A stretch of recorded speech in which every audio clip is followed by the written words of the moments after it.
Welcome to Boots on the Ground with Fishers and Farmers. I'm Nancy North, Fishers and Farmers Communications and Outreach Lead, and your host today, here with co-host Amy Smith. This program is designed to connect you with peers and help you learn from each other and people who are working hard for watershed health and farms across the Upper Mississippi River Basin.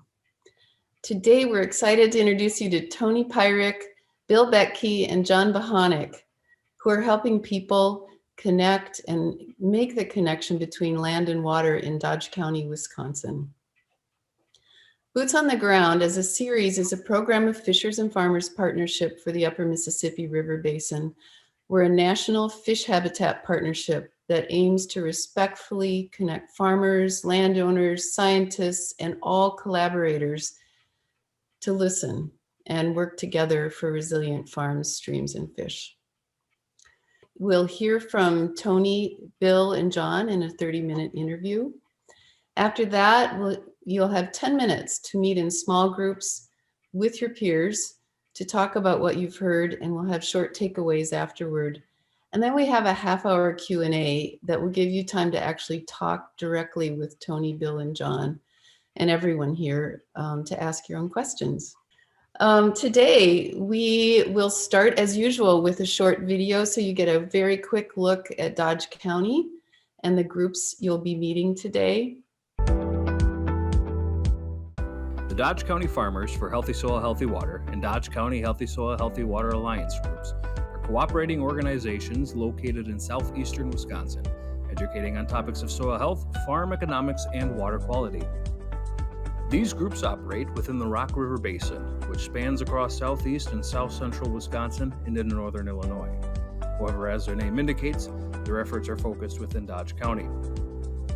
The Dodge County Alliance Group is a combination of Lake Group representatives, farmers, ag industry professionals, and government agency personnel, while the Farmers Group is comprised of producers and ag industry professionals such as agronomists, crop consultants, and seed company representatives. The goal of the HSHW movement is to educate and promote soil health and water quality practices to farmers and lake property owners, while also creating a bridge between the rural and urban communities within Dodge County. These goals are accomplished by hosting educational events for citizens with pontoon boat rides for farmers, and cover crop field days for lake groups, as well as hosting farmer events in the form of on-farm field days and soil health expos. The group's goals are also met by promoting innovative conservation practices with a point of solving on-farm concerns and providing a more economical way of farming, as well as by offering programs to help producers explore various alternatives on their farms, such as no-till and cover crops. Over the years, the farmers and lake groups of Dodge County have worked tirelessly to meet their goals and reach out to more people, and have even grown into a household name in some areas of the county and even the state.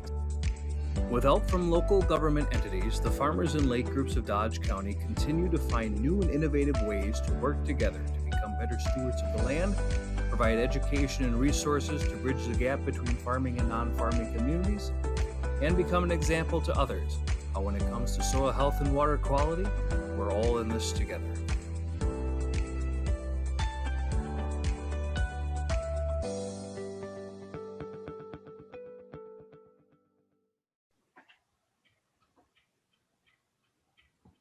Okay, so now the fun part. I am so pleased to be able to introduce to you today our featured guests. Tony Peirick is president of Dodge County Farmers for Healthy Soil, Healthy Water, and he's a partner in T&R Dairy near Watertown, Wisconsin, with his brother Ralph and their sons. The farm has 200 dairy cows and 1,100 acres of corn for grain and silage, soybeans, and forages. Tony's been experimenting with cover crops for 10 years and planting green for 5 years. His family also does custom spraying and harvesting, and they plant cover crops for neighbors. Welcome, Tony. Oh, thank you. Thank you for the introduction.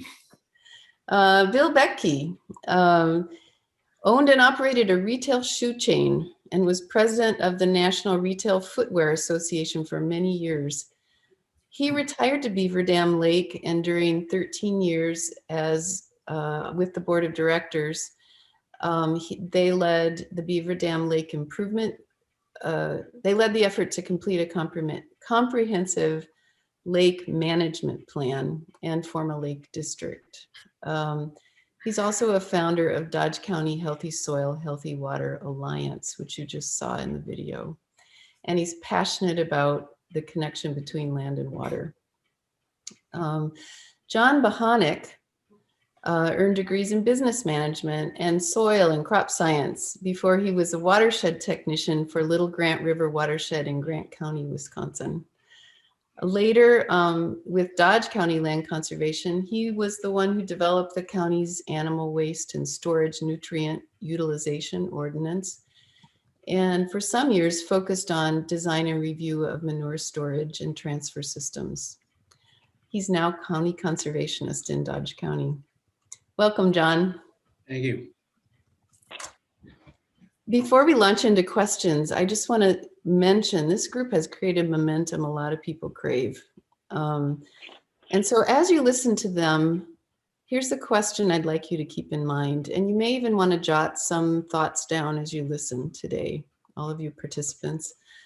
What specific choices is this group making now to cultivate trust and momentum and productivity? What specific choices are they making? This might be, you think about attitudes, think about roles, investments that each person is making, that organizations are making, skills, all those things. Take note.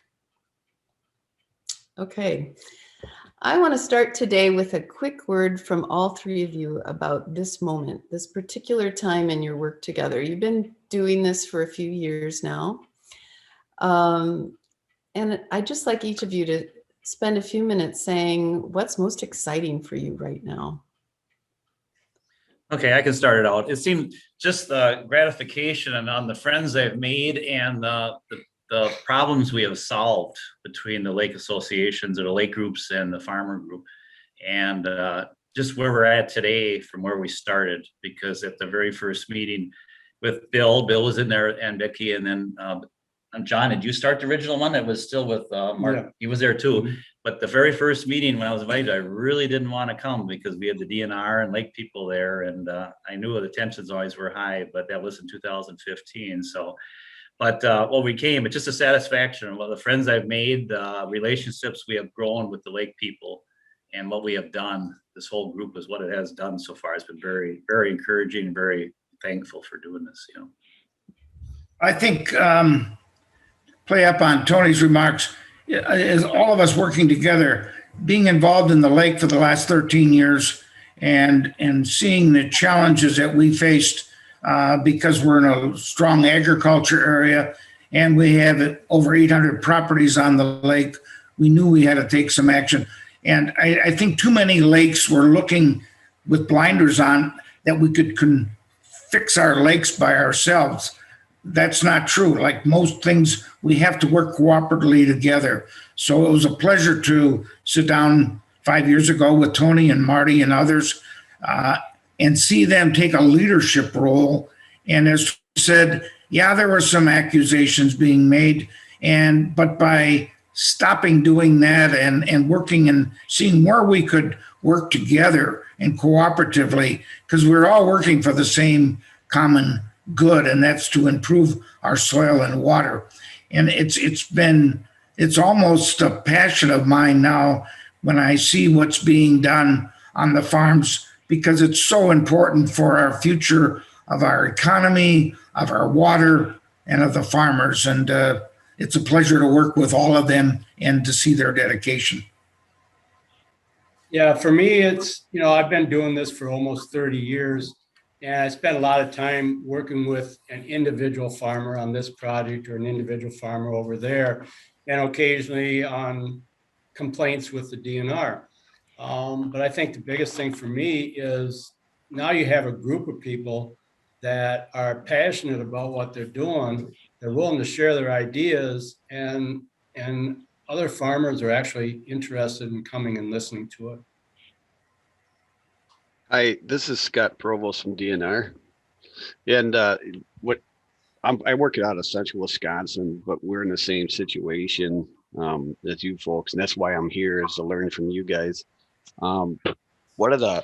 I'm a country kid. I grew up out in the woods and then out in the farm country. I get it, but a lot of folks that live around lakes don't necessarily do.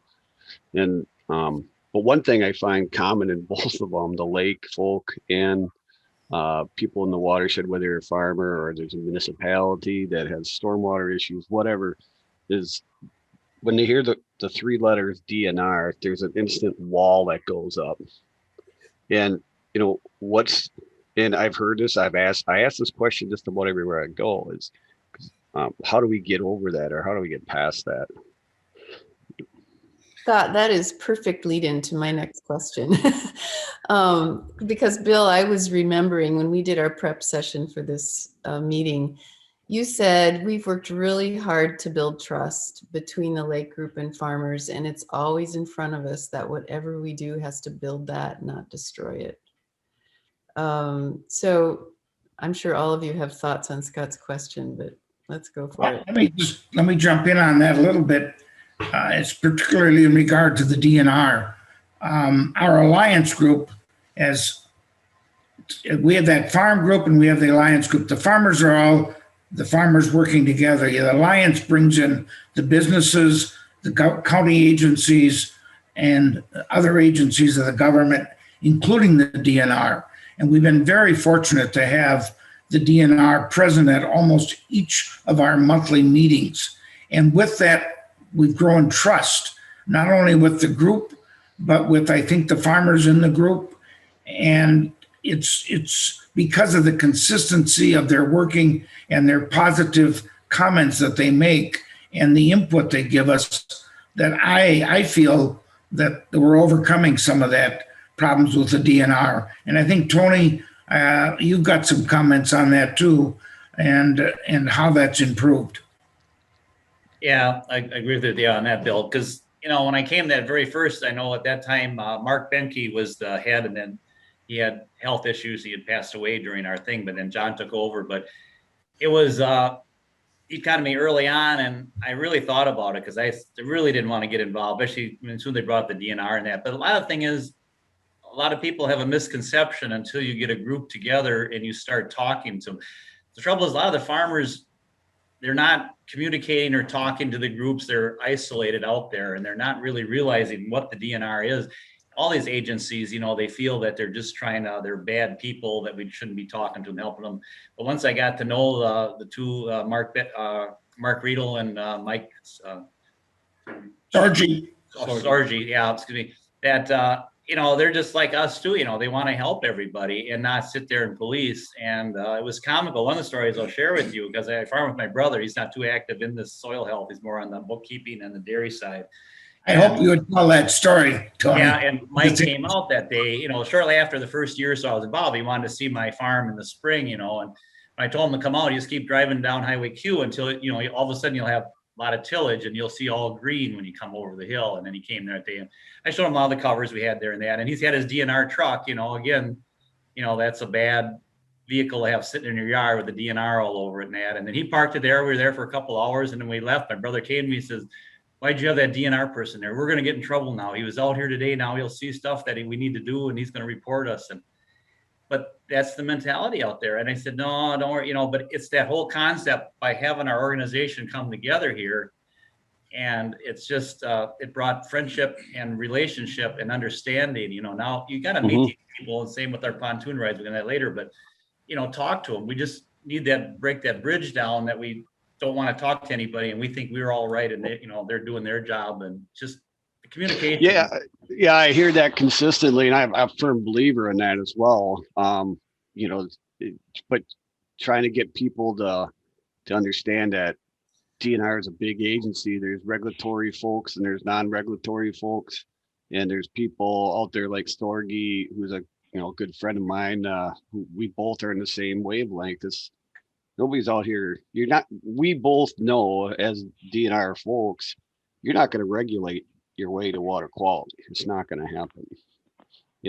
We try to regulate all kinds of things every day. It could be a speed limit sign that everybody speeds past, you know?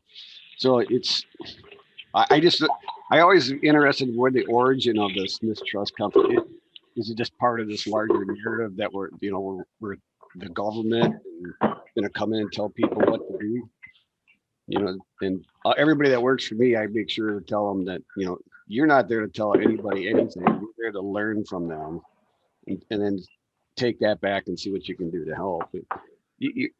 There's nobody I work with that runs part-time, runs a large farm. So why would I ask anybody I work with? I need to ask you folks.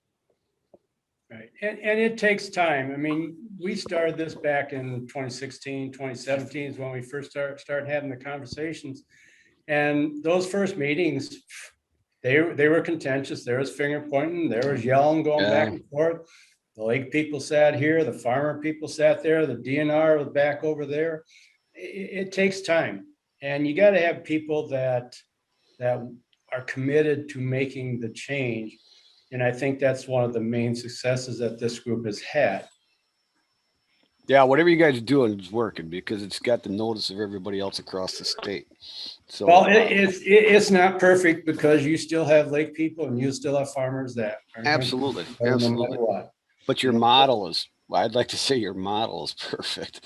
You know, I'm totally copying the whole thing up in the 14 Mile Creek watershed in Adams County, but it's a different type of egg. It's center pivots and vegetable growing, and it's not so much phosphorus as it is nitrogen. In the, you know, but then just north of there in the big old plain, it's a group, lots of farmers just like you. But we got some of those farmers up there. It's incredible what we're learning from them. Yeah. Yeah. Like I said, I was just lucky to have this group and I'm passionate about it. And so with Bill Boettge, I never know when I got involved with this group, I was very inactive at anything, you know, because I was still milking cows. I got away, you know, about 8 years before that, finally not having to milk cows, and my son and nephew are taking over the dairy end of it. So I had more free time, but I basically just got the chance. Bill, I got to give a lot of credit to Bill Boettge. I mean, that guy is phenomenal. I got to meet him and we were kind of the co-chairs of it starting. So it's meeting the right people and creating the friendship and then culturing it. And with John Bohonek, the Land Conservation Department, I always worked with them, but it's just you got to get that going, and it takes sometimes certain people that can do it. And I guess, you know, we were just lucky that I was there and Bill was there, you know, to start this up. Sure. I do give a lot of credit to Bill. Bill Boettge has been a phenomenal person. I got a lot of respect for him. Yeah, I think this is a good time maybe for us to go back and have you all touch on how did you start? Tony, you and John and Tony, you both have mentioned those early meetings that were really contentious. And how things progressed and you built the relationships. Could you talk a little bit more about how you went from those early meetings that were open and not so pleasant to what you're doing now? Like specifically, how did things start? Well, John can start it out exactly what started this. It started because a group of lake people were complaining about manure in the lake and wanted us to create a countywide winter no manure spreading ordinance. My committee had reviewed it and decided not to do that. About a year or two later, this same group, and Bill wasn't involved in that group, so I'm taking him off the list there. The same group came back and wanted us to develop a mandatory 20-foot buffer along every stream, drainage ditch, creek, and, you know, in a way that's taking of land. Some of these fields, we have some fields where it is drained with drainage ditches, and that would eliminate a lot of ag land by doing that. So that narrowly failed and when they voted on that. So then at that time, the committee chair tasked my predecessor, Mark, with getting the group of lake people, farmers, some agency together, sitting them down. Basically, we all have the same goals. How do we achieve those goals cooperatively? They had a number of meetings that they met, and because those meetings were contentious, we had a couple farmers that quit coming. They didn't want to do anything anymore. And basically, after those meetings, the decision was to go back to the committee and say, hey, you know, we got to promote more conservation, more residue management, more tillage, less tillage, I mean. The same practices that we've been using for years. We got to promote it more. After that, Tony had come back and talked to Mark. He had somehow heard about these farmer-led groups, and he said, I would like to start one in Dodge County. So that got the conversation started again. So I will let Tony take it from here then. Yeah, because after going up to the Pittenwell area up there, I don't know what exactly what it's called there, and then with Rick. Pittenwell, yes, excuse me. And they had an event going that year. We were in talking stages, and I got a hold of one other Lake Association person, Ruth Johnson. She went with me up there, and Ray Archuleta was there, and I saw their whole program, what they did, and the stuff they talked about. And I felt that'd be one way, because I've been doing this for long, worked with, conservation for years and years and years. We've always done conservation practice and that. And I just felt, it needs to happen. And after seeing their program they did up there was very good. And that's where I kind of got our first program going and started for our annual event meeting and that. And then what also got me really frustrated that first year when we started that and I was going across the Merrimack Ferry, and we always talked about the algae blooms, and I never pay attention because I'm not on the lake that much. I'm a farmer. I don't get a chance to go out there. So we went across, and it was pretty clear water that year. It was pretty decent, and then I was in early April or late April, early May. And then about later July, I crossed it again and looking at the water, and it's, oh my God, it's terrible. It's green, and, to see that change. And they talked about the algae bloom up there in that Pittenwell area, and they showed pictures of it. And to see the algae is just terrible. It really resonated. So I just wanted to do something. I didn't want to leave it go. We spent too much time, and I had a lot of respect for other members that stayed in on this, because it got down. A lot of them dropped out over times, and I always kept making that meetings for that first year to try to figure this out and give the county a recommendation. And I just felt that, we had to do something. We had too many good players out there with Bill Boettge and John Bohonek and Land Conservation. We're all into this together. It's got to be something we can do. And the groups were just starting in Wisconsin at that time. They were very in the early stages. So with the help of everybody and supporting us, and we got going with the fundraiser, we raised over 13,000, Bill, the first year, just on sponsorships to get us out there. And our first event I was hoping for 50 people. We had almost 300. So, and then I asked for the farmers' email address and what we're going to do, because that was the easiest way to explain to them. And that's how our group kind of got started after that first event to get going. But with the group of people we got, I had such a strong feeling with it. And then the support we had out there, I felt that, this can be done. And we got to do something. We just couldn't let it go to the county and give them a recommendation. We'd have just been back to, ground zero again. So Tony, that brings me to, I think my next point is, when people were losing interest, how did you get them back interested again? Or was it? There was that group, was there 5 farmers or 6 farmers down us? And then some of them, one gentleman does drainage tile, and he's a big farmer, and he kept saying, I've been working with farmers for years and years. They won't listen. They won't change. I show them all the runoff they got, and it won't make a difference. He said, we can talk all we want. He says, it doesn't pay. I'm not going to do it. So he kind of dropped out. But some of these, it didn't pay. You get some of these naysayers, and I'm talking to Ray Archuleta. He's a good friend of mine. We go back and forth. I had a Soil Health Academy school. I've been working with those guys across the United States, and we can't worry about the naysayers. We got to get going forward, and the early adopters can hopefully learn and teach the next, the next farmer on. And I know I like to force a lot of this down a lot of farmers' throat when they call me and tell me how do we get started. I say just go 100% no-till and 100% covers. Just don't look back. But it's not a nice thing to say. A lot of them don't want to hear that. But you've got to get going. It's got to get done. I mean, it's something we do. And like I say, I relate to our group. It's just been phenomenal. We got a good group here. It's just, you got to get those key players in place, and then hopefully we'll find more that'll want to come on board. So it goes back to it's the farmer to farmer communication. A lot of this is. I think it is, because if you look back, we had a Beaver Dam River watershed here back in the 90s. And we promoted reduced tillage, zone tillage, ridge tillage, cover crops, residue management. So whether you call it residue management, reduced tillage, no-till, soil health, carbon crediting, the conservation practices are the same for all of them.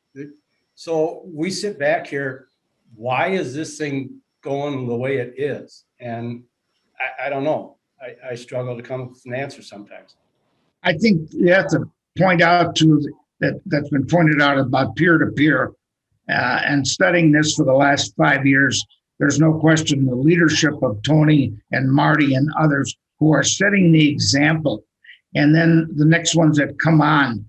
And as Ray Archuleta recently told, you can't get everybody, but you can keep working one or two at a time. And I think that's the other thing that I've learned is patience. And Mike Sorgi recently told me, be patient, Bill. It takes time. And the other thing is, I'm looking at what are the keys that makes that farmer look at it. And I think it's by example. When they see that they can get on their land earlier in the season because they've got healthy soil and it drains better. Those are the things. And when I heard Tony's brought some great speakers in, Rick Clark came in recently, and we saw the benefits profit-wise to the farmers that are doing regenerative farming. Those are the things that are going to, one by one, hopefully bring the farmers on. And it's our job in the Alliance to try to support that, to get that information out, not only to the farmers, but to the community. So the community gives it the support, and that brings more farmers to, I got to get on that program. There's something good about it. So it's all of us working together. One last question. Sorry to drill you guys, but I'm here to learn. Scott, could I have you wait just a minute? We're going to have a Q&A in about 15 minutes. I have one final question for these guys, and then we're going to break into breakout groups for 10 minutes. So don't go away. I'm thankful for your questions. Before we pause and let people talk about this a little bit and then come back, Bill and Tony, could you talk a little bit about the actual, like some of the activities and things you've done to bring people together and build those friendships? Okay, I'll go first, Bill. I'm saying between the lake, between the lake, people. Right. Yeah. Well, some of it was we needed, when I was up at that Pentwell, they talked about some pontoon rides that they had. And that intrigued me because that way we could kind of start bringing the lake people. So that my first year right away, we had Beaver Dam Lake get some pontoon rides and out because we wanted to get the more communications together. That helped a little bit. And then we did have some social events, tried at a bar, some evening in that they hosted in that, but we're trying to bring that friendship together. And then we do host a cover crop showcase in the fall for the lake associations to come out and see the covers that were planted on these farms, and hope we try to get it around their lake area, which is, overseeing their lake, and the land is draining into their lake.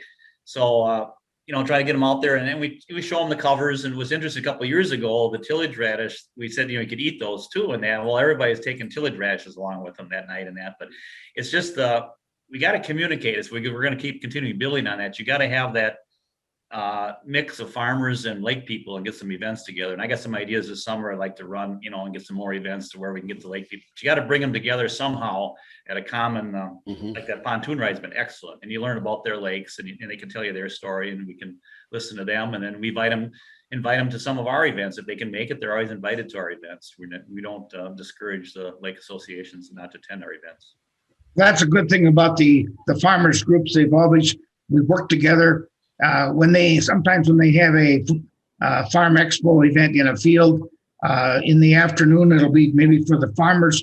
Then in the early evening, we'll invite the lake people to come out, and we've done the soil pits to show the length of the roots and other things are, again, trying to inform them as to what the good is and encourage people to participate. But we're trying to have more events. We're going to have this summer, we're looking at doing a lunch on the farm, again, to show what's going on, to show what a cover crop really is. We had one last fall where we invited a lot of lake people out to see a cover crop. They really didn't understand. And when you actually see one growing and what it's doing, boy, it just like light bulbs are going on. So you got to get them out there. You got to get the two groups together. And more events, and just keep 1 and 2 events and get maybe sometimes only 10 people, but sometimes we have 50. Just keep working at it. And you've also, on them pontoon rides, I've heard farmers say, I've lived next to this lake my entire life and I've never been on it. So Well, we do on the pontoon rides, good point, John. We tried to show the farmers that, look, we realize there's runoff from the lake shore and river shore lawns, and we as good stewards of the land need to do things such as native plantings along the shoreline, rain gardens, and stop putting fertilizer and phosphates on our grass and allow more things to grow. So we have our education to do and to protect our waterways. It's not just agriculture, it's both of us. Thank you so much. It's clear that we could talk about this for hours. I feel like we've just barely started to hear your stories. But I think it's a good moment too for us to stop and reflect in small groups. And this time when Amy moves you into a breakout group, you'll be with several people. You'll have 10 minutes. You'll get a 1-minute warning when it's time to come back. Amy has chosen people to be leaders of those groups. She's going to read those off. And if you are one of those people who's leading, your job is basically just to kind of host the conversation. And then when we come back, give a very short 1 minute or less summary of what came out of your conversation. So use this time to ask each other a question or mention something that really matters to you. But that question to focus on is, what specific choices is this group making to cultivate trust and build productivity? You've already met us. Yeah, unless we need introductions or something. I'll go next. I'm Dean Fire. I'm with the Isaac Walton League. I live in McHenry County, Illinois, just south of the border. I'm a displaced cheesehead. I grew up in Madison, Wisconsin. More years ago than I care to count, my father was a lobbyist for the dairy co-ops. And I remember him talking around the kitchen table about putting gutters on the barn roofs to keep the rainwater out of going through the barnyards and some of those early conservation efforts. Right. So I appreciate you doing. And it's interesting to hear all this. I'm very envious what's going on in Wisconsin, and I can contribute some more later. Thanks. I'll go. I'm Kim Meyer. I work with Yahara Winds and the Yahara Pride Farm group down by Madison. And I live right by Merrimack Ferry. So you probably drove past my house, Tony. Okay. Yeah, I really appreciate the idea of bringing farmers together on the water, because we do not do that. We do not connect the farmers with the city folk. I mean, there's some interconnection, but definitely no relationships. So I think that's a really great idea. No, I've noticed a lot of the groups. I mean, I've got a lot of ideas. If you want to contact me, but I've noticed that over there with your area, that I don't know why you guys aren't doing that. You were one of the early adopters over there too of these groups. That's where I kind of got a lot of my ideas from. But yeah, I've always bothered me why you didn't reach out and try to connect, you know. There's a lot of anger between agriculture and the city of Madison, like folks that live there, that maybe a pontoon ride would help soften that up a little bit. There's some really cool rental fleet boats that you could use on the Yahara chain as well. So you don't have to think just a pontoon boat. You guys have right. Oh yeah. Cool stuff. All right, where's Ray joining us from? Hi, Eric. Well, I'm out here vying for the prize as the farthest participant. I live in the Seattle area. Oh wow, nice. But I'm a former DNR biologist. I grew up in Madison. I'm a former Ag Cooperative Service employee in Michigan. So I work with people all over, and I really believe in what you folks are doing. Okay. Yeah, I got some questions for you after a while. So okay. The questions again were what specific choices do groups make to cultivate trust, build momentum and productivity? And I just jotted down one of them. Sounds like it's sort of humility, that people have to come in kind of from a humble perspective and not claiming that they know all the answers or telling everybody how to do things, right? That's kind of what I heard about how the city folks shouldn't come in, and even what Ray was talking about, that you've got to recognize that other people have skill sets that you might not even know about just yet until you get to know them a little better. Anyone else want to throw something on the table? Yeah, let me offer something right away. And I say this a lot in groups like this, and it's about the trust. that's important. That's on our question now that we're considering. And if you want to establish a relationship of trust by going to the, say, the landowner, the farmer, and ask, what are your problems? And then listen. Don't offer anything unless he or she asks you a question. And that might mean going back again and again until finally they want to know, what do you have to offer? Yeah, no, you're right. You're right, Ray, on that. Yeah. Do you see, I know you're on the West Coast there and that, do you see the farmer-led groups as what we got in Wisconsin across the United States, or is it just somewhat here in Wisconsin and locally that we get the farmer groups going? Well, I've paid more attention to Wisconsin since I've been out here for 30 years, going back to Wisconsin all the time. And the farming here is, it's different. It's not as big. Yeah. Right. It's not the same. So I shouldn't really try to say, although I see right here in our county, we have water quality problems and so on. And there are efforts going on to much the same as in other places. Yeah. Okay. Anyone else? Yeah, let me just share a couple Walworth County stories here. I'm here in McHenry County.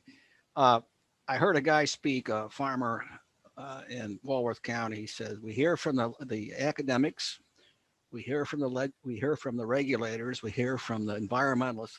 Let's us decide what we want to do.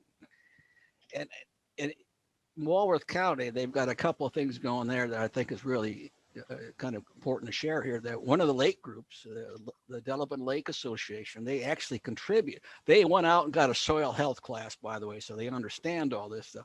But they actually contributing money for cover crops for the watershed that drains into their lake. So it's a lake association now working through their, I think it's a land and water conservation district. Did I get that correct? Yeah. And the other story I got to tell you, this one's kind of, is the Lake Geneva. In Lake Geneva, the Lake Association there is now contributing money to help the local farmers in that watershed. And one of the residents who has a weekend home on Lake Geneva is Governor Pritzker from Illinois. Mm-hmm. And I tell my folks in Illinois, he's paying a little extra money on his lake association to help them clean up that water. He doesn't understand that. And you guys, all you talk about is what's going down the Mississippi River.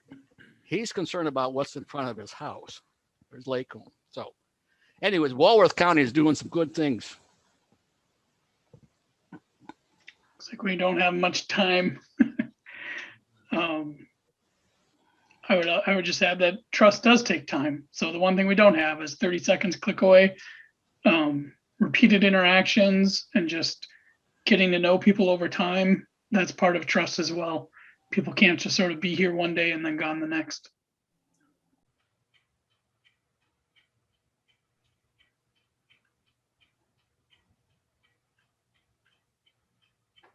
Okay, I think everyone has worked their way back.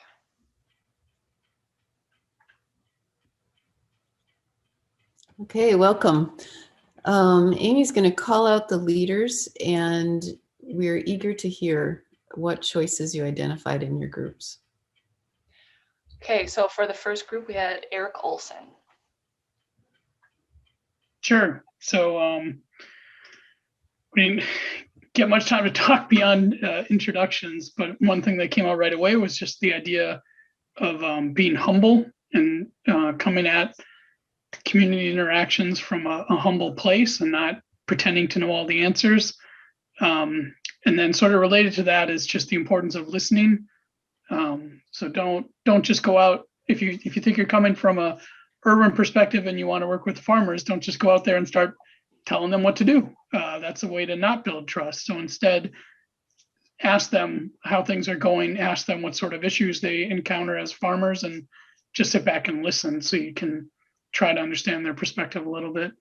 And then just that trust sometimes takes time. So being in this for the long haul, or playing it, being there and not just being a flash in the pan is part of it as well. Awesome. Thank you, Eric. Okay, next up is Aaron Niehoff. Aaron, you got to tell me how to actually say your last name. Niehoff, like Okay, the body part. Yeah. So we were fortunate in my group to have Bill, and so we got to hear some more background too about a survey that they'd done with farmers to get a better sense of who they trust, and really found out that they had most trust in their neighbors. And so they've the two groups have been coming together and having conversations where farmers are having conversations with their peers, and then just like a cohort of leaders come and participate in the conversations that are with the alliance. And that farmer group is able to focus more on the doing, getting things done. And the alliance helps with more of the administration of having a group that is continuing to come together. So it allows, in my opinion, both sort of groups to play to their strengths and to their passions, which I think probably helps with continuing that momentum. And the other component too, in terms of choices, is, I mean, it's hard to pick who your leaders are going to be in any sort of effort, but the fact that the people who kind of rose up as leaders were willing to do a lot of outreach, continue to connect with people, be able to build enthusiasm, and express gratitude to the people that they continue to be in relationship with. Very good. All right, next up is Jim Stein. Okay, hi, I'm Jim Stein. I'm actually from Eastern Iowa, along the Mississippi River, but I'm right now and spend a lot of time up in northern Wisconsin, the Boulder Junction area. And so clean water is a big deal to me, both places. And somebody in our group mentioned the idea of pontoons and politics. And where it might be fun to get some of these people, political people, and maybe some farm people together for a little boat ride, and where they could see things firsthand, and get them together and get them in a place where you could have somebody talk a little bit about the water and beyond the water, and which I think is a heck of a neat idea. They also talked about how we need to walk in each other's shoes, and which I also think is a good idea, except in the springtime when everything is really, really muddy. But to get people out to where they can actually see what's going on and see what can go on. The fact is, we all need to listen and learn, and know when to reach out for help. And nobody, and I really appreciate this, somebody brought up this fact, as a veterinarian that worked for farmers, is nobody wants to be threatened about something where they're told, man, the DNR is going to come in here and they're going to do this and do that, and you'll be out of business and all that kind of stuff. They don't want to ever get to that point. And once they do, then it becomes more confrontational, and I don't think that's what we want. We want to be positive. And so it's critical. We talked about how it's critical to build relationships before there are problems. And so anything that we can do to get the farmers together with the people that can help them head the right direction is a good thing. And we need to, as somebody said, we need to listen to understand, not listen to criticize. And I think that's really important. And I think that's where, if you can get ag people together with the people that know what should be done before there's a problem, you're a lot farther ahead than you are when there is a problem and there are complaints from neighbors and things like that. So anyway, that's kind of a sum up of what we talked about. Good, thank you, Jim. Okay, Bartlett, you're up, last group. Make it short and sweet, Bartlett. We're going over time here a little bit. Ditto. Makes sense. I'll just highlight two things. One, you do need someone with passion, willing to bridge the fear gap, to reach out a little bit, whether it's to other farmers or to the other side, the urban or the lake people or whatever we call them. Someone needs to make that connection, be willing to put themselves out there. And then I really like this. It's show interest in the people.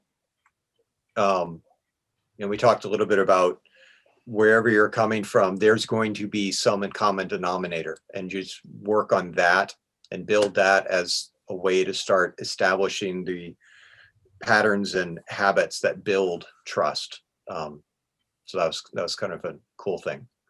Very good. Thank you. That's all the groups, Nancy. Okay, thanks.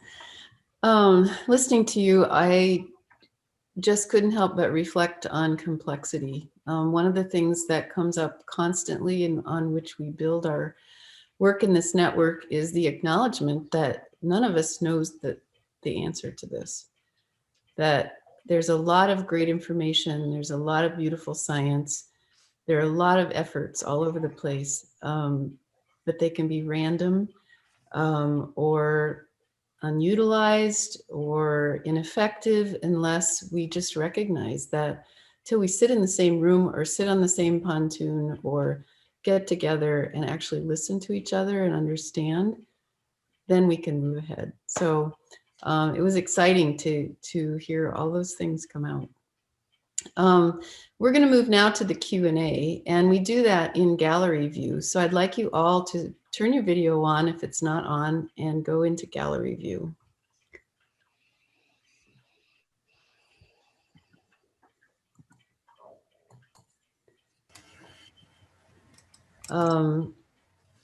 And before we do the questions, I just want to say, look at the group, and it looks like we've lost a few people. Typically at an hour we do, but these are your peers. These are people who share your passion for water and land and community, and we're here together to learn to listen and to expand our horizons and get courage. So in this session, in this part of our gathering, we just want you to leave your audio on. And you may just watch folks in the windows and ask your questions. We'll just, we found it works quite well. I don't need to call on you. We'll just patiently take turns and have a conversation. And I can start. There are a couple of questions that came up in the chat. I do think you guys touched on this briefly, but that one of the questions is, how do you get people to keep coming back with that kind of contention? And I'm assuming they're talking about the negativity towards the DNR. Oh, that's a good question. I deal with that all the time. I want them to keep coming, get new people there.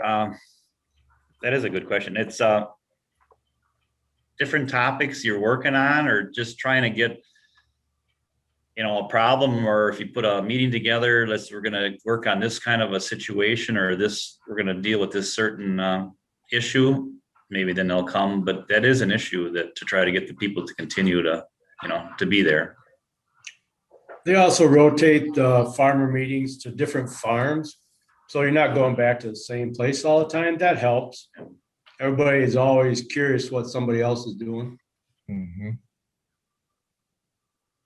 The other question, there was just one other question in the chat, and it asks, the lakes that you guys are talking about, are they natural lakes or are they man-made? They're all impoundments. One of them, probably without the dam, has a part of a natural lake, but they're basically impoundments for the most part.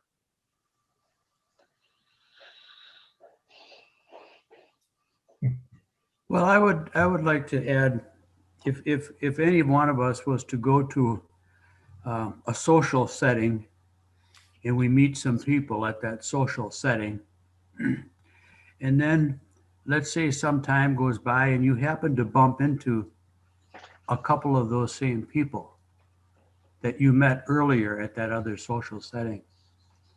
The conversations that you had with one of those people maybe would draw you to that one person, whereas the conversation that maybe you had with that other person that you met earlier didn't seem to draw you to that person. I think it comes down to things that simple.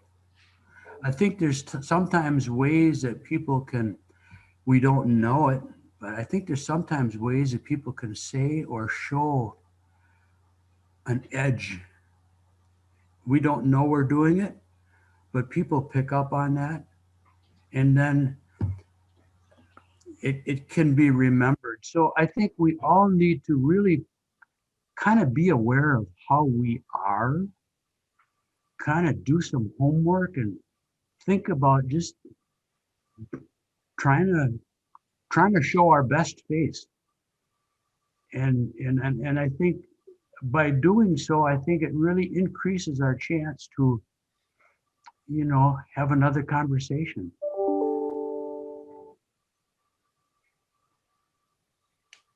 I'd like to add to that, and that is again that meeting one-to-one with, and my hat's off to one of our lake people up on the Fox Lake area, and to the whole group. They set aside some funds to provide 2 farmers in their watershed for cover crops, and one of our members, Charlie Nelson, went out to these farms. And these are farms that were right next, you know, in the lake area. And he drove by them every day for the last many, many years when he was on the lake, but never knew who they were. But because he had the opportunity to talk about providing seeds for them or incentive programs, he had an opportunity to go knock on some doors. And again, boy, that talk about one-to-one and how important that was, and how much he found trust in each other that way, because we're both trying to help each other. So again, it's a lot of it's one-to-one, and talking with people, not only in social events, but making an effort to. And these farmers were receptive because he's coming to help them, not to criticize them, and that we're a part of a team together. And I think that's a big part.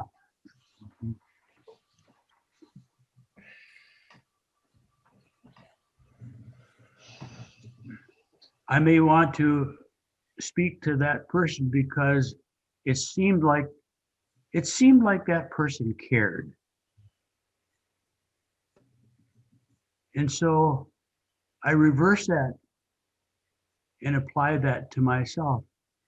What do I do that appears like I care?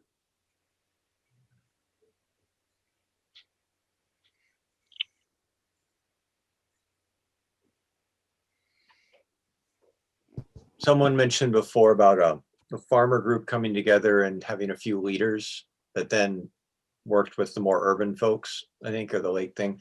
And I think we saw that in the Dane County area with the Yahara Pride. I thought I saw someone here with Yahara Winds earlier, but they did the same thing where there's a big movement by the city. They were blaming the farmers or blaming agriculture. And then Jeff Endres, if you guys know Jeff, was like, that doesn't sound right to me. So he got involved and said, you guys are telling us what we're doing, but you don't even know what we're doing. So he got a farmer group together and then found a seat at the table, and now is the trusted partner of the whole operation. So it's finding that trusted, the way to bridge, I guess. And instead of have it be landowners are angry and they come to farmers who are feel threatened, it's like, how do you find those couple intermediaries who can be trusted to build a relationship and then bring more people in? I don't have the answer. I know we're talking about more social gatherings, but that's more with farmers. Maybe we just start having a series of parties. That brings up a question that I didn't get to ask earlier. Tony, I understand that part of your inspiration was going to the Mill Creek watershed and seeing what John Aaron and some of the other folks up there are doing. It did actually. It was like modeling seemed to be, I mean, you saw something you resonated with. Can you talk a little bit about how that motivated you? Yeah, that did. And Rick, you're on there. I see. I had to see you again, Rick. But Rick Jorgensen was a really good advocator of it. And it just, yeah, what they did, it was kind of the model I followed up there. And I don't know where you got the model from, Rick, up there. Do you ever remember how you put that all together? Well, at that Healthy Soil, Healthy Water event that you Right. came to at the Tech College, Right. we had 65 farmers together, 130 people total. Yep. At that event, John Aaron, the farmer that you're now speaking to, came to me and he had his hand extended out. We hadn't even spoken yet. He says, "Hi, I'm John. I'm John Aaron. If you bring the lake people to my farm, I will bring the farmers to your lake." Okay. And so on that idea, that's what we did. Okay, so we had the invitation. Yep. And it was huge. But many of us who are on the water, I think, to invite some people to go for a pontoon ride, perfect place to start. Perfect place to start. And just have a nice afternoon together and talk, and people open up, people feel comfortable. Yeah. No, that's where I got my inspiration that day. So I got to thank Rick and that group up there that day. If I probably wouldn't have seen that and what they did, I don't know if I had an idea yet how to get that all started. I know the Higher Pride's been running for a long time and I kind of was always following them, but I needed to bring more people together. I just felt that, working with this group, we got to include the lake and then put a big group together. So when I saw that up at jury event, how that worked, and that's what kind of got me, inspired on this. So I know a lot of them are following it, which is good if we can continue this to get new groups started. Because right now there's 27 groups through DADCAP were funded this year, and there's over the mid 30s. We're way up in the 30s now on groups getting started. I just helped this last week. Jefferson County, this county south of us, I was down there, they're getting a group together. I've been helping them get their group together. So they're starting up another county-wide group. So our momentum's really going here good in Wisconsin. So I just wish this would take off and more, more states and get this going more like Wisconsin is. Well, Tony and I, we never really met in person at our event. No, I didn't. We didn't know each other until afterwards, when we realized that is where we met. I would like to also indicate at that same event, there was another farmer-led council that did form, and that's up on the Tomorrow River. So that event was the birthplace of 3 farmer-led councils. But I guess that's kind of on the side. I think just to remind ourselves to how do we make friends? Because we're all people, we all have a heart. How do we make friends with others and just build on that friendship? Tony, I'm wondering if you can remember any specific examples, like really concrete examples of any of the tensions or problems that were brought up in any of the early meetings, and then how they were resolved. That might give, for me anyways, a better understanding of how you go about approaching that kind of conflict. Well, we did have one intense one that was later. That was with a produce producer up by Fox Lake, and the tensions were going back and forth. They wanted him to block the water from coming into the lake completely. And we went up as a group, and I think, John, you were there that day, or I missed that. You missed that one. We went up there as a bunch of us and talked to this farmer, and he had the lawyer ready to go, and he was going to file a lawsuit up against the lake and everything. And we had a good discussion that day, and we went out to the field and talked, had some lake people there, and and we calmed it down. We said, yeah, there's stuff we can do, and it's supposed to go that way, the water, and the practice can be put in place to help. And we broke that down, and now it's been really good with that farmer. But he was ready to go, and it was, once he started with the lawsuit, that never would have been ended up there in that. But a lot of the stuff is just getting together with them if we do have any problems, and as a group go out there and sit down and talk to them. You can't really go one-on-one. If you get the group of farmers, we had the DNR there, and and a couple of us and everything there, so they can talk back and forth. We talked quite a while. It took a while, but he finally understood that it's not the way to do it. There's alternative ways to do that, and that trying to get this attorneys involved. Yeah, I think that farmer felt threatened by the Lake Association, filed numerous complaints through our agency, and, you know, citations weren't going to lead to solutions. But you being able to use the county land conservation staff in conjunction with key members of the farmer-led group, Tony and Marty, and then a couple agronomists, it was a very productive conversation that could have went really south in a hurry, and it ended up having, you know, building. You asked about how do you build trust? Well, there's one perfect example about how to build trust. It could have went just the opposite and nothing would have happened that would have been beneficial. And you look at some of the members, I think the other key thing that people need to realize is it's key people. And Rick hit on it. You know, you got to have people. Tony's a people person. Tony likes to talk what he's doing on his farm and help others learn it. You also heard about Bill Boettge. He's a people person. Charlie Nelson, he's a people person. They're willing to step outside their comfort area and go have conversations and listen and learn. You know, God gave you 2 ears and 1 mouth. And if you use them in that perspective, you'd be surprised what you can learn.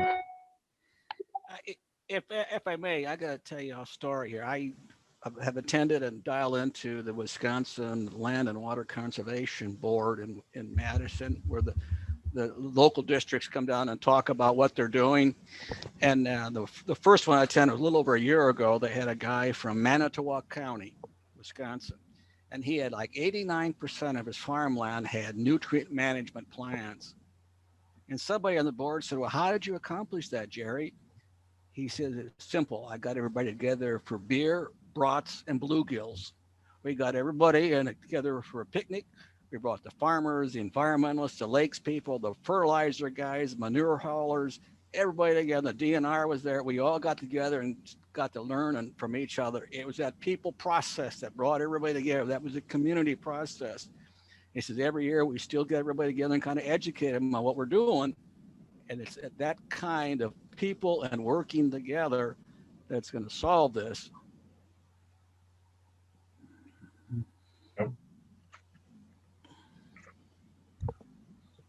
I don't know about you, Nancy, but this is our 4th or 5th boots on the ground conversation. And literally every single conversation, beer and pizza has come up as a way to get people in the room, get people around the table. I was gonna say that comes across here in Minnesota too. So yeah. Keeping it simple, casual conversations with beer and pizza. Every single conversation, this has come up as how to get people to sit down at the table and have those conversations. Well, and I think it comes back to the overarching theme of building community. You know, we end up in our stovepipes, in our little social groups, in our in our church groups, in our political groups, whatever it happens to be. And if we stay in those stovepipes long enough, we start to think of anybody outside of those stovepipes as other, you know, and I think it's a lot of it is just about getting together and allowing people the space to feel like they're heard too. You know, not getting together because you have an agenda, but just allowing people to feel like they've been heard. A while back, I was working on a project in a little lake over in Clark County here in Wisconsin, on Mead Lake, and there was a guy that showed up to this stakeholder meeting that we had, kind of a first public meeting about some things we wanted to do in the watershed, and he came in with this big. I think it was an old pole vault pole. And, you know, so he's got this polled, and we're going through some presentations talking about water quality and talking about some of the issues in the watershed. And he's kind of wondering what's this about? And he just wanted everyone to know that he's out in that lake every season, putting that pole down in the mud to see how deep the sediment is getting, to see how shallow the lake is getting, how much the lake is filling up with sediment.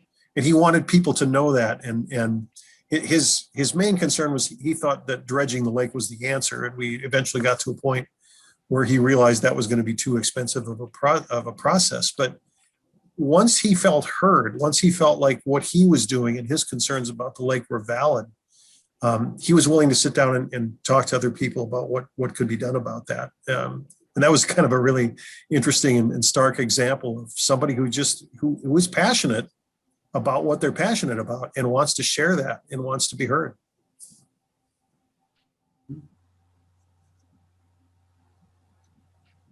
And one thing I got to bring up too, in that we do get some, I know Bill at one of our events, we get the legislators and some senators we invite too, and try to get the, political people out there too, and start talking to them. And also we got the Beaver Dam mayor has been very supportive of our group too. So we've been trying to get, local heads and that together, and the more we can do and understand us. But I know the mayor of Beaver Dam is very supportive of our group.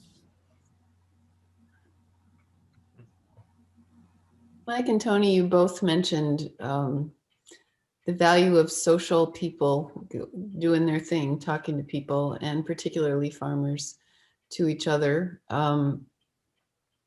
Tony, what would you like to say to farmers about the time it takes, and how does that become possible? Farming is a lot of work. So how do you do both? How do you organize and do your job? There ain't enough hours in the day, put it that way. You gotta have the passion. I enjoy doing this. I'm a hard worker. I do this. I've worked all my life, and now I've got a chance to give back a little bit. But the friends I've made and the people I've got to know, we got Julia Gerlach on our thing today, and she's the editor, managing editor of No Till magazine, a national magazine.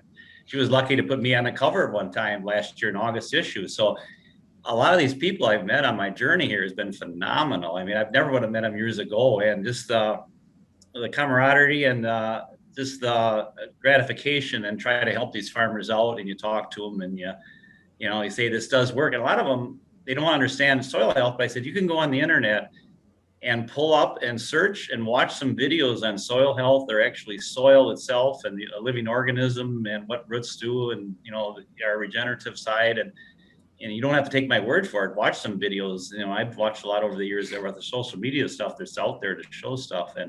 But just this whole group I've been meeting of across the United States, I get calls from all over the United States talking to me about this stuff.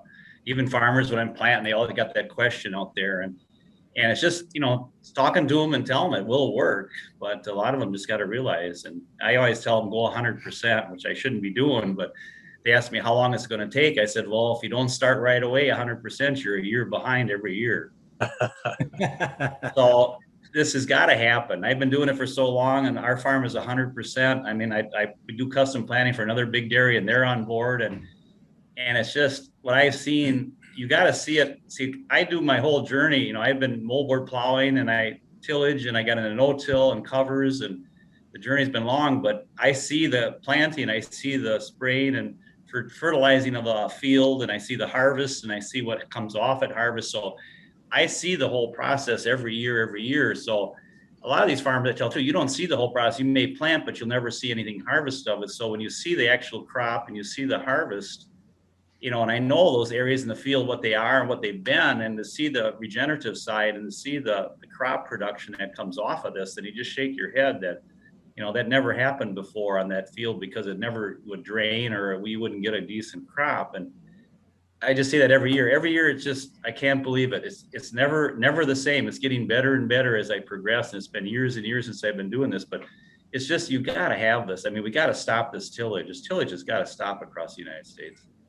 It's got to stop. There's no need for tillage. It's just ridiculous out there. Hey, Tony, this is Dean Farr, Isaac Walton. Did you say you're farming some of the land for the Watertown chapter of the Isaac Walton League? Yes, we've had that since 1972. We've always been on board with them. Well, I'm going to give those boys a call. Thank you.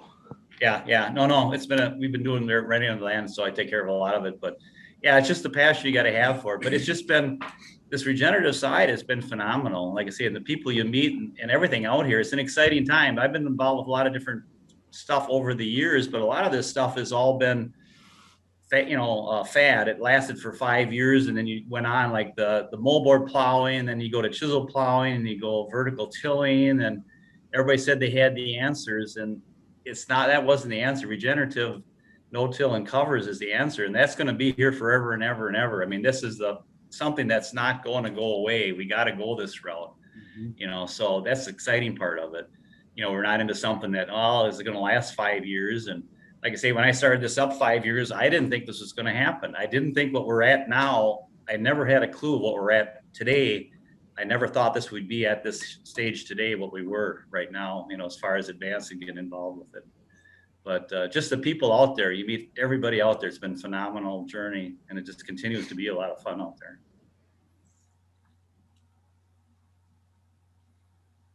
Anybody have a last question for anyone? Ray.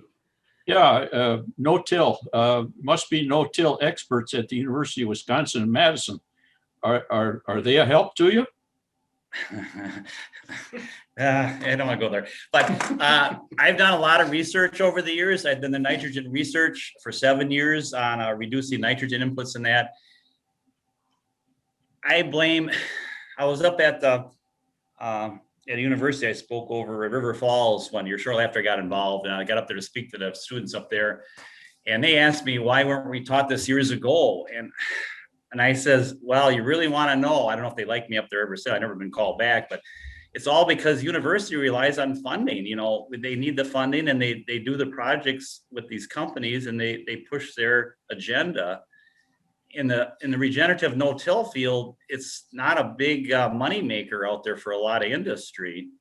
And we've got books going back for years, and in the 30s and 40s showing that no-till and covers was the way to go. But industry can make money off of it, and I've been interviewed by a big national magazine too. It's coming out.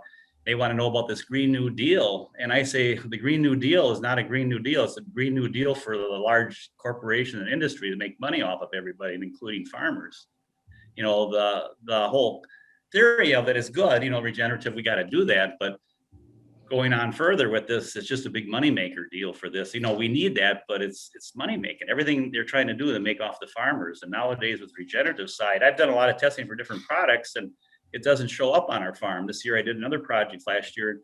They said, well, every other farm we did, they had a good, 5-10 bushel increase. And I said, yeah, but were they regenerative, and did they have healthy soil like me? So it isn't. But as far as the university, they're coming on board. I've been working with them. They've been doing a lot of stuff with me in that, but they're moving towards it. That again, the university needs to all have the proof that it's, there's money to be made on it, the profitability.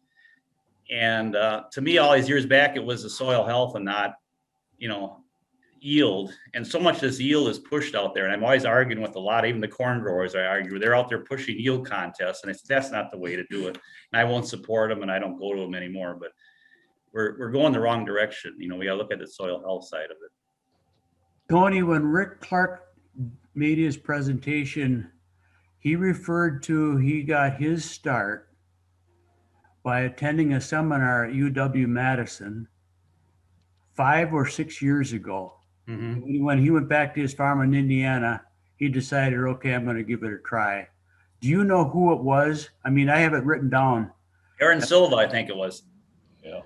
Aaron Silva. Silva. Rolling that.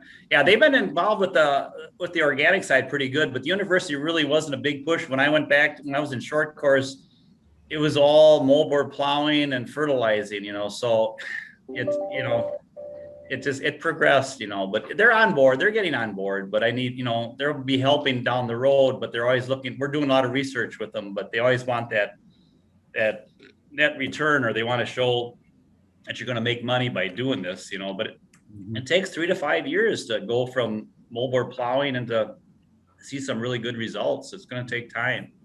I tell the farmers it ain't going to happen for a couple of years. I've got farmers do it 1 year, and this last year all our yields were down. We can't do that anymore. And I said, yeah, but it was only 1 year, but it's going to take time. But they don't want to realize, it's not happening overnight.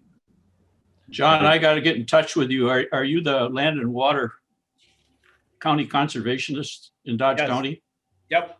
Okay, I've got your information here through Google. I'll email you. Hey, Ray, I think if you would like to talk to an individual from the University of Wisconsin who will tell you everything from all the benefits of this. Her name's Jamie Patton. She's with Nutrient and Pest Management up in Shawano. And she has been a wonderful spokesperson for promoting soil health all across the state. So she would be a tremendous resource for you to spend an hour with. What agency is she with? She's with the UW-Madison, and she's with Ag and Life Sciences. Okay, I can look her up then. And she's great. But this is a point of mine. I think the people from the university in Madison should get out there and around the state and be a service, yeah, not ivory tower types, yeah.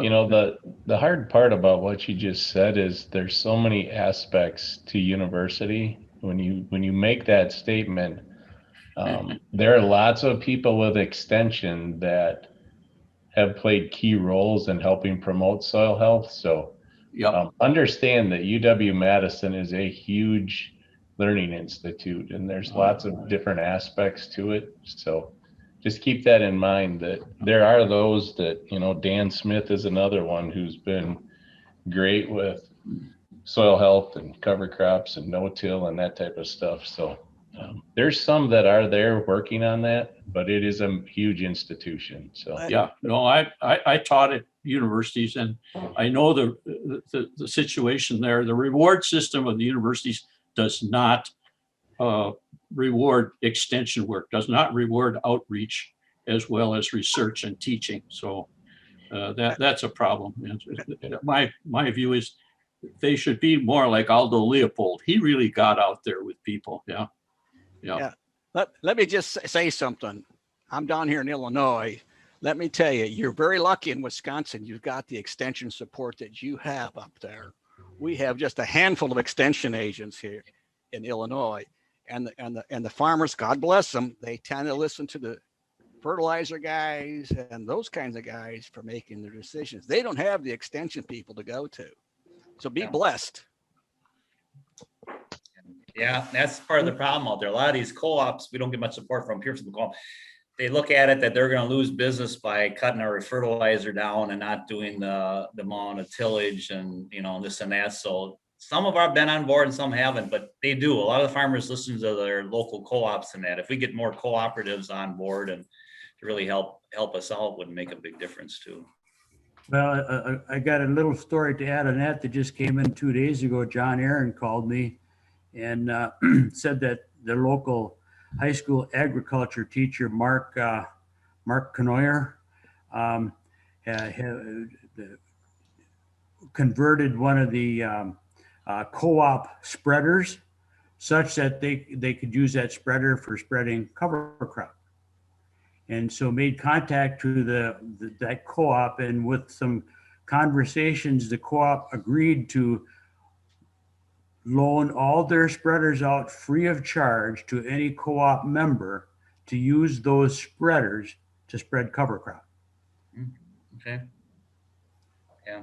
And I wanted to put in I feel it's important for me to add to the UW Extension folks. It's just amazing to me how the UW Extension that we are so blessed to have are go-getters. They're go-getters. They're great people. They're ambitious people. In fact, when Rick Clark spoke last December, a question came up: how can we get this into high school curriculums? So I've done some homework on that. And that homework brought me to Jamie Patton, who I heard her name was mentioned a little earlier here. And Jamie Patton and I and one other person had a threesome conversation on beginning that work to see if we can't get that into the high school curriculum. So I gotta say, hats off to all the UW Extension folks that I have met. They've been very helpful. Well, thank you, everyone. It's time for us to close. Before you close, Nancy, I just want to say, if you guys haven't been checking the chat, people have been dropping lots of resources and lots of names and contacts in that chat. So please take a look at that. Amy, is that something you could copy and just we can send to the list? Yes. Okay. And also too, if anybody wants some help out there, I gladly come over and help these different groups get going if you need that. That helped out Jefferson the last week. They were really grateful that I was there to give them my 2 cents here or there where they need to get started. So just to help them out to get them going, because these groups need to get going. It's the only way we're gonna, and I communicate with Ray Archuleta and Gabe Brown a lot, but it's up to these groups and it's up to farmer, because it's just, they've, after talking to Ray last week, Friday, he said it's still a big, it's hard to convert a lot of these farmers. The only way we're going to do that is by getting these groups and showing them how it's done. Will you come across the border of Illinois? Sure. Oh, I love to get Illinois. Illinois burns me up all the time. When I drive through there, it's got to be at night because I don't want to look out the window. It's terrible. Well, I'll guarantee you Safe Patchy's back, okay? Yeah. It's just, there's no reason. I mean, it's just, it just bewilders me. Maybe I understand it. Maybe I'm different, but understand soil biology and you wouldn't be doing this, but it's okay. I'll leave it at that. Yeah. Well, thanks everyone. I don't know about you, but I am so strengthened by listening to you. And the theme that just keeps coming up is that we take the step in front of us and we be as true as we can. I mean, you all said that over and over again today. And that the quality of our human connection really makes a difference. So thank you for that encouragement. And Bill and John and Tony, thank you so much for being our featured guests. It's very meaningful to all of us. Thank you for the time. Thanks all. Thank you. Hi, everyone.